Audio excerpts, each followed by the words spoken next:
Voici une version réécrite en français du contenu extrait. Tadej Pogačar remet les pendules à l'heure à la Flèche wallonne, mercredi 23 avril 2025, au sommet du mythique mur de Huy. Tadej Pogačar, UAE Team Emirates XRG, a souverainement dominé la Flèche wallonne, 205 km, signant ainsi sa deuxième victoire sur cette classique, après celle de 2023.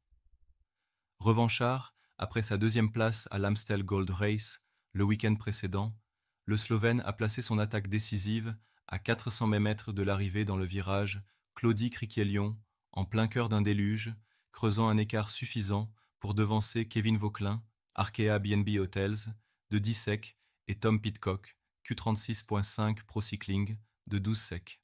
Second pour la deuxième année consécutive, Vauquelin a de nouveau brillé, tandis que Pidcock complétait le podium.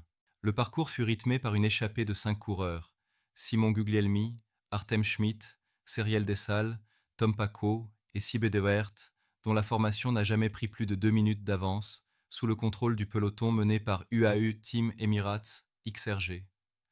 La montée du mur de Huy, très exigeante, 1,3 km à 9,3%, s'est avérée décisive. Pogačar expliquait « J'avais de super jambes aujourd'hui. Quand j'ai vu le panneau des 200 mètres, je me suis dit « Merde, c'est encore loin ».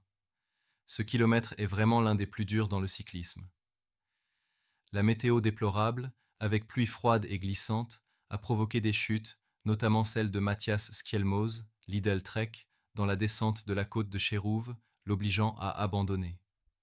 Au final, Pogačar confirme son ascendant sur le printemps, après ses succès au Strade Bianche et au Tour des Flandres, tout en ayant obtenu des places d'honneur à Paris-Roubaix et à l'Amstel. Il se tourne désormais vers Liège-Bastogne-Liège, où il tentera de créer l'exploit en signant le doublé Flandre-Liège, un exploit rarissime après Eddy Merckx. Si vous souhaitez davantage de détails ou une version plus étoffée,